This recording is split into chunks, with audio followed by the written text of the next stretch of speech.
अगर आपकी गलती से कोई ऐसी घटना घट गई है जिससे आप शर्मिंदा है, तो अपनी गलतियों के लिए दूसरों को दोष ना दे, खुद को माफ करने की आदत भी डालें।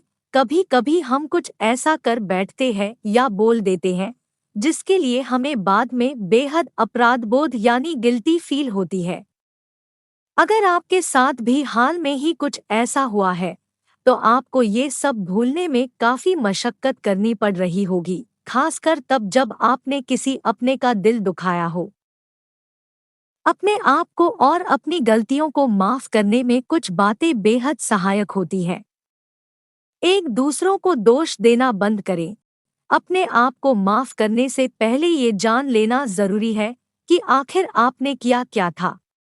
आपके साथ हुई घटना को विस्तार से लिख लें और अपने उन बातों को भी लिखें जिससे उस घटना के घटने में मदद मिली हो। किसी और व्यक्ति या परिस्थितियों को दोष देने से बचें और सिर्फ अपने आप पर ध्यान केंद्रित करें। हो सकता है ऐसे करते समय आप असहज महसूस करें, लेकिन ये प्रक्रिया आपको व्यवहारिक बनने में मदद करेगी। 2. माफी मांगने में संकोच न करें। हालांकि माफी मांगना इतना आसान नहीं होता, लेकिन अगर आप किसी से माफी मांगने के लिए पहल करते हैं, तो ये दर्शाता है कि आपसे गलती हुई थी और आप उसके लिए शर्मिंदा है। इस तरह आप वैसी गलतियों को दोहराने से बच जाते हैं। 3. नकारात्मक विचारों को उत्पन्न होते ही त्याग दें। कभी कभी माफ किए जाने पर भी हम अपने आप को माफ नहीं कर पाते। स्वयं को माफ करना एक बार में ही संभव नहीं है, यह धीरे धीरे समय के साथ परिपक्व होता है।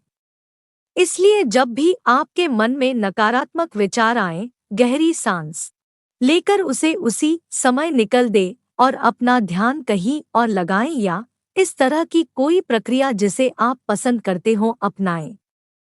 4. शर्म के मरे छिपाने की बजाय सामने आइए। अपनी किसी भयंकर गलती के बाद शर्म से छुप जाना बिल्कुल भी अच्छा नहीं है।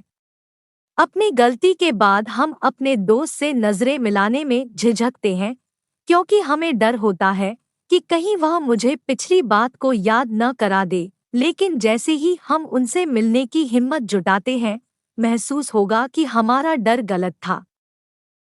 5. अपनी गलतियों के लिए आभारी बने। अपनी गलतियों के प्रति आभारी होना आपको बिल्कुल विचित्र लगेगा, खासकर वैसी गलतियां जिनसे आपको शर्मिंदगी महसूस हुई हो या दुख पहुंचा हो। लेकिन अगर आप गौर से एनालाइज करेंगे तो पाएंगे कि ऐसी की गई गलतियों ने आपको कितना मजबूत और सुदृढ़ किया है। आप ये देख पाएंगे कि इन्हीं गलतियों की वजह से ही आप अधिक बुद्धिमान, मजबूत और विचारशील हो पाए हैं।